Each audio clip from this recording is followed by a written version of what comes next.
Good morning class.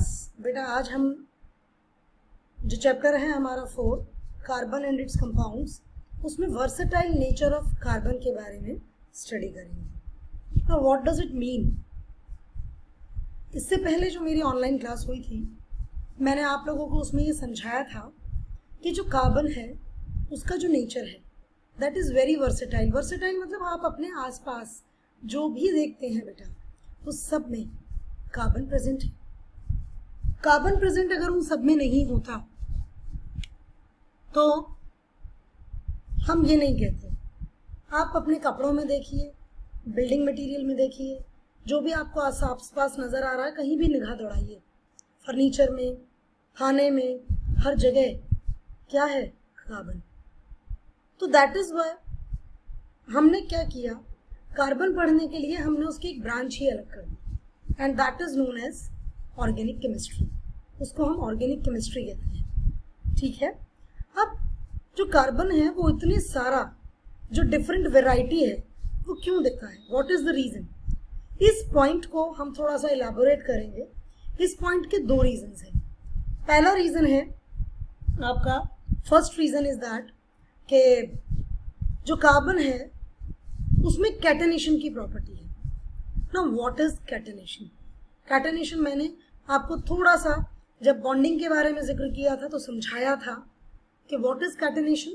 Catenation is the property of the carbon और the other elements also, और बाकी elements का भी हो सकता है, in which an atom forms bonds with the same kind of atoms. मतलब कार्बन कार्बन के साथ बॉन्ड बनाए, सिलिकॉन सिलिकॉन के साथ बॉन्ड बनाए नॉर्मली, और बहुत लॉन्ग चेन्स बन जाए, that is known as catenation.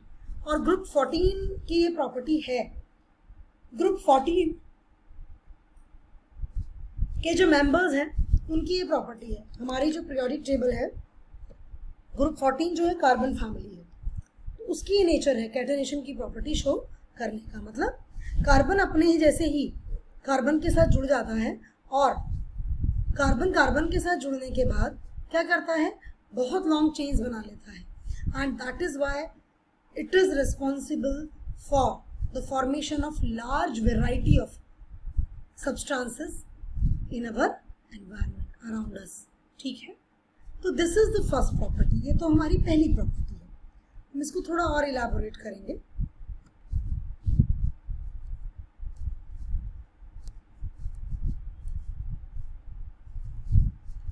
Carbon has the unique ability to form bonds with the other atoms of carbon, give rise to large molecules. This property is called catenation. These compounds may also have long chains of carbon, branched chains of carbon, and even carbon atoms arranged in rings. बिल्कुल long chains होती है, बिल्कुल simple जैसे आपकी डोरी होती है। Branch change होती है कि कुछ ब्रांचेस आ गई, 2 3 4 आपने लिए स्ट्रिंग्स और उनको बीच में से भी ज्वाइन कर दिया लाइक दैट। और कुछ रिंग्स तो ऐसी होती हैं कि कार्बन इस तरह के होते हैं कंपाउंड्स कि वो रिंग बन जाते हैं, जैसे कि फुलर रिंग्स है। In addition to this carbon atoms may be linked by single, double and triple bond. These are the reasons कि कार्बन जो है वो इतने सारे बॉन्ड्स बनाता है। Compounds of carbon which are linked by only single bond between the carbon are called saturated compounds, और जो डबल या ट्रिपल बॉन्ड बनाते हैं उनको हम अनसैचुरेटेड कंपाउंड्स कहते हैं, ठीक है। तो saturated compounds are those compounds in which carbon attaches with the other carbon only by single bond, and when carbon attached by, linked by other carbon by using double or triple bonds, that compound is known as unsaturated compound, ठीक है। No other element exhibit the property of catenation to the extent seen in carbon. Carbon जितनी नहीं है silicon में है पर इतनी ज्यादा नहीं है। Silicon forms compounds with hydrogen which have chains of up to 7 or 8 atoms, but these compounds are very reactive. The carbon-carbon bond is very strong and hence it is stable in nature. This gives us the large number of compounds with many carbon atoms linked to each other. This is the first property that we call catenation. Second property is tetravalency. इसके बारे में मैंने उस दिन भी आपसे जिक्र किया था। tetravalency. Tetra means 4. Valency means 4 electron की जरूरत है। कार्बन का एटॉमिक नंबर 6 है और कार्बन का कॉन्फ़िगरेशन अगर हम देखें तो दैट इज 2 and 4। तो कार्बन या तो 4 इलेक्ट्रॉन छोड़ दे या 4 इलेक्ट्रॉन कहीं से ले ले। अब दोनों ही चीजें पॉसिबल नहीं है, ना तो कार्बन 4 इलेक्ट्रॉन लूज कर सकता है अपने ऑर्बिट से और ना ही 4 इलेक्ट्रॉन ले सकता है, क्योंकि कार्बन का साइज छोटा है और वो जो चार्जेस नया आएगा उसको बैलेंस नहीं कर पाएगा उसका nucleus. That is the reason. तो इसलिए कार्बन क्या करता है, कार्बन शेयरिंग कर लेता है, कोवलेंट बॉन्ड बना लेता है दूसरे एटम्स के साथ और अपना आउटर मोस्ट कंप्लीट कर लेता है, जिस वजह से हमारे दोनों पर्पस सॉल्व हो जाते हैं। उसकी स्टेबिलिटी का मैटर भी सॉल्व हो जाता है और बॉन्डिंग भी हो जाती है। ठीक है, तो the second point is tetra valency. Since carbon has a valency of 4, it is capable of bonding with 4 other atoms of carbon or atoms of some other monovalent element. Example में देती हूँ CH4, methane. Methane simplest hydrocarbon है।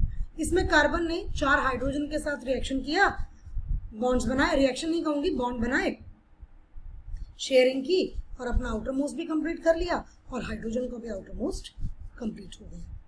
Compounds of carbon are formed with oxygen, hydrogen, nitrogen, sulfur, chlorine and many other elements, giving rise to compounds with specific properties which depends on the elements other than carbon present in the molecule. Again, the bonds that carbon forms with most other elements are very strong, making these compounds exceptionally stable. One reason for the formation of a strong bond by carbon is its small size. This enables the nucleus to hold on to shared pair of electrons strongly, not the accepted or donated pair. So the bonds formed by the elements having bigger atoms are much weaker. So आपको ये दोनों point समझ आए होंगे and that is why carbon show its versatile nature.